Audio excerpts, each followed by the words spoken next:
Travel is an interest that never grows old. It's impossible to experience the wealth of human cultures and natural landscapes in a single lifetime. So most travelers attempt to prioritize a series of magnificent locations spread across the planet. Today, we're looking at the 10 most beautiful places in the world. The Maldives have a reputation as a stellar vacation destination with picturesque beaches and a string of seemingly perfect island paradises. But Vadu Island, part of the Ra Atoll, is easily one of the most jaw-dropping locations on Earth. By day, it looks like any other holiday destination. With a population of only 500, the small island mostly caters to tourists and beachcombers. But at night, something spectacular happens.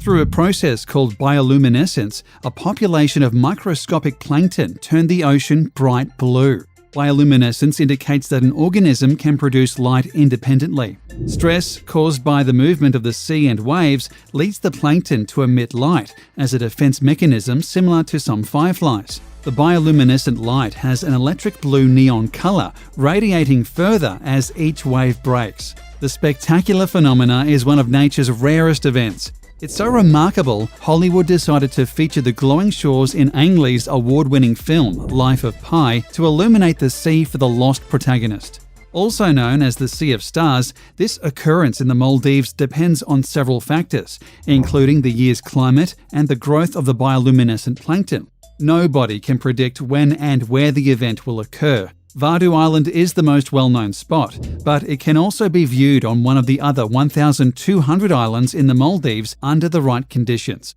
According to locals, the spectacular event is more prevalent from late summer to the end of the year, but these are just personal accounts.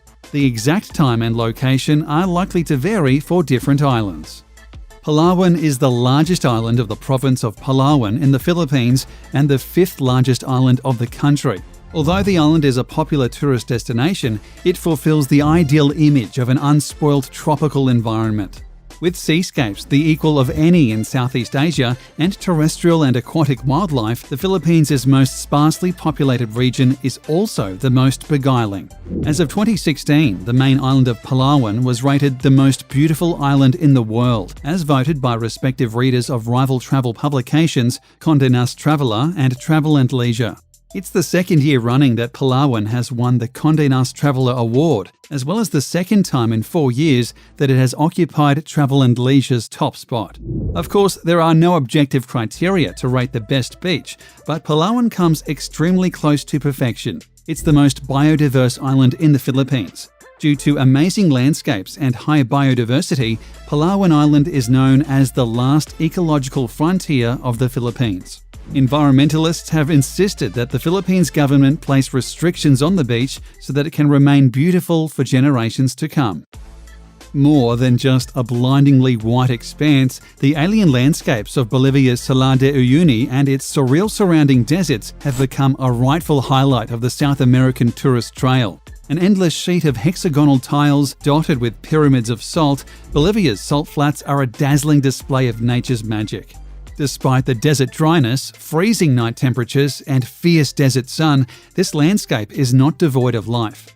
Pink flamingos, ancient cacti, and rare hummingbirds all live in the Salar de Uyuni. But aside from being the ideal location to produce mind-bending photographs, it's also full of cacti-covered islands, dormant volcanoes, and other wildlife. Truly unique in the world, the salt flats are the kind of place that photos don't do justice. You've got to see the Salar in person to be truly wowed. In addition to local workers who harvest these minerals, the landscape is home to the world's first salt hotel and populated by road-tripping tourists. The harsh beauty and desolate nature of Salar de Uyuni can make for an incredible experience for any traveller. Provence seems to be nearly everyone's favourite bit of France. The natives are friendly, the summer weather is superb, the wine is good, and the pastis before dinner is delightfully numbing as you sit in the shade with little more to do than plop ice cubes into a cloud of anise-flavoured liquor. Whether you're cruising the clifftop roads, sunbathing on the beaches, or browsing the weekly markets, Provence has something to offer for people with virtually every interest. There are some incredible buildings in Provence, like the Palais des Papes in Avignon, which is the largest Gothic structure in Europe. It was built over the 16th century by consecutive popes.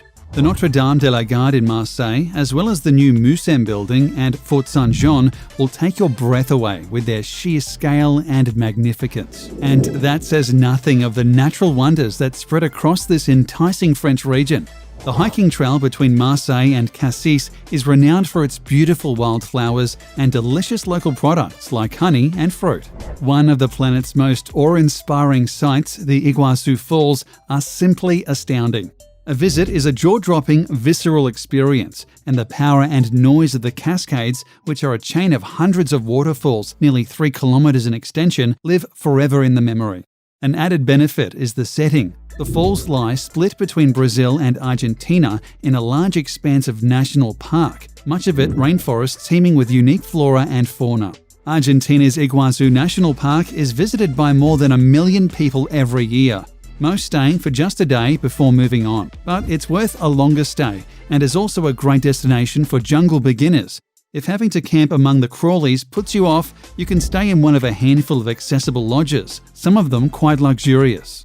The Iguazú Falls are both taller and wider than Niagara Falls. The longest drop in the Iguazú waterfall system is 269 feet, whereas Niagara Falls are only 165 feet tall.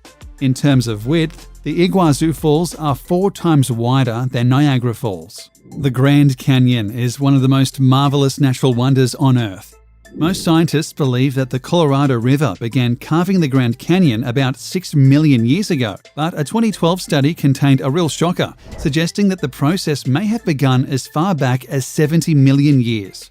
In all likelihood, the Grand Canyon, as we know it today, started out as a series of smaller canyons 70 million years ago, but the majority of the canyon did not begin to take shape until much more recently. Nearly 40 identified rock layers form the Grand Canyon's walls. Because most layers are exposed through the canyon's 277-mile length, they afford the opportunity to study geological evolution through time. Stargazing in Grand Canyon is a special experience. The clarity of the night skies was recognized in summer 2019 when the park was officially designated as an International Dark Sky Park by the International Dark Sky Association. In preparing for the recognition, the Park Service converted thousands of lights across the park to dark sky compliant options. This is a natural beauty that truly must be seen to be believed. The Plitvice Lakes National Park, Croatia's most popular tourist attraction, was granted UNESCO World Heritage status in 1979. Located roughly halfway between capital city Zagreb and Zadar on the coast, the lakes are a definite must-see in Croatia. Simply said, it's gorgeous in this one-of-a-kind park. Lakes, waterfalls, and cool boardwalk trails all work magically together to create a very unique destination. Around every bend is another beautiful view. Be prepared to exclaim and take lots of photos.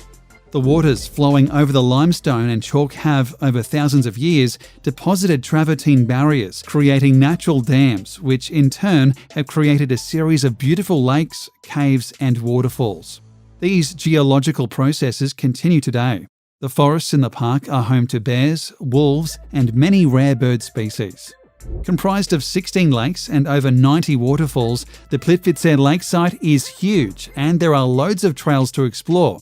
There are 22 kilometres of hikes around the lake system alone, with another 36 kilometres of hikes throughout the national park leading off the lakes. Even a brisk hike around the lakes will take a single day, so most locals recommend staying 2 to 3 nights. This will give you 2 full days to enjoy and experience the park. The Burmese pagan kingdom that ruled the ancient temple plain of Bagan in Myanmar was extraordinarily devout. Fervent believers in Theravada Buddhism, the Bagan kings and their subjects built thousands of stupas between the 9th and 13th centuries CE. Modern tourists regard the remaining temples of Bagan as the equal of Angkor Archaeological Park in Cambodia. In 2019, Bagan pulled alongside its Cambodian rival with its belated recognition as a UNESCO World Heritage Site. Rising from the plain's canopy of green are temples, hundreds of them, beautiful, otherworldly silhouettes that were built by the kings of Bagan between 1057 and 1287. As the first rays of the morning sun creep across the parched plain, hundreds of red brick stupas and temple ruins turn a burning gold. It's a scene that has played out day after day for nearly 1,000 years, and watching the sunrise or set over the temple-sprinkled plains of Bagan is as magical today as it ever has been. For many people, Bagan is the very reason they flew to Myanmar. Though tourism is only beginning to proliferate in Myanmar, Bagan is certain to put the country on the map. Lençóis Maranhenses National Park in Maranhão State is one of Brazil's top natural attractions. It's an ecosystem formed of white sand dunes which cover 383,000 acres and look like bedsheets, or lençóis in Portuguese, spread out on the northeastern coast. At first glance, it looks like a picture-perfect desert, miles and miles of sand with almost no vegetation. But it's not a desert. Lençóis Maranhenses gets about 47 inches of rain each year, making it too rainy to be officially considered a desert. From the months of January to June, the area is inundated with torrential rainstorms. Rainwater pools in the valleys between the dunes, creating thousands of crystal-clear lagoons. In July, when the park's lagoons are at their peak, some reach over 300 feet long and 10 feet deep. And although these lagoons exist for only a few months a year, they are not devoid of life. Interconnected lagoons link up with the neighbouring rivers, creating channels for fish to enter the temporary pools. Other fish, like the wolffish, spend the dry season dormant, burrowed far enough under the sand to reach still damp mud. When the wet season comes and the lagoons appear, the wolffish emerge to feed on insects and other fish that make the lagoons their summer home. Swirling orange, yellow, white and brown lunar landscape of this national park is the result of sandstone and mineral deposits that have eroded into odd shapes over the course of millennia. Infrastructure was installed inside the park after it was named a National Geopark in 2011, making it, for better or worse, very accessible to tourists. Wooden stairs and platforms allow visitors to reach the tops of the hills without damaging the delicate landscape and offer views over the coloured strata. Extending along the northern slope of Qilian Mountain in West China, Zhangyi Dangxia National Geological Park in Gansu is best representative of China's colourful Dangxia landform and the largest Dangxia landscape in an arid area with a wide variety of landforms. Undulating fiery red ridges together with amazing multicoloured mountain folds transform the park into an immense sea of fire with rolling waves, earning it the reputation of China's Rainbow Mountains and also one of the top 10 geographical wonders of the world, selected by the National Geographic. The only reason these multicoloured mountains aren't more famous is that they are located a bit off the usual tourist trail in Gansu province. But with high-speed trains now connecting Gansu with Beijing, getting here is easier than ever and is most definitely worth the effort. Few villages are as iconic as the whitewashed buildings that dapple the hills of Santorini in Greece. With a population of only 15,000, this Aegean getaway has been luring visitors for thousands of years. Human settlement started around the year 3000 BC and has continued ever since. Visitors will enjoy the cobbled streets and white frescoes leading to untamed beaches with beautiful azure waters. Most amazingly, Santorini is sitting atop an active volcano. Red and black rocks create a wild landscape around the crater of Nea Kameni, a small island at the centre of the caldera. From the top of a volcano with a 2.5 million year history, you have an incredible view of the caldera. The myth that Santorini is the ancient city of Atlantis, which submerged over 9,500 years ago, comes to life before your eyes. If you approach Santorini from the water, it's hard not to be awed by the sheer cliffs that soar above a turquoise sea, by the fact that you're sailing an immense crater of a drowned volcano, and that before you lies an island shaped by an ancient eruption, cataclysmic beyond imagining.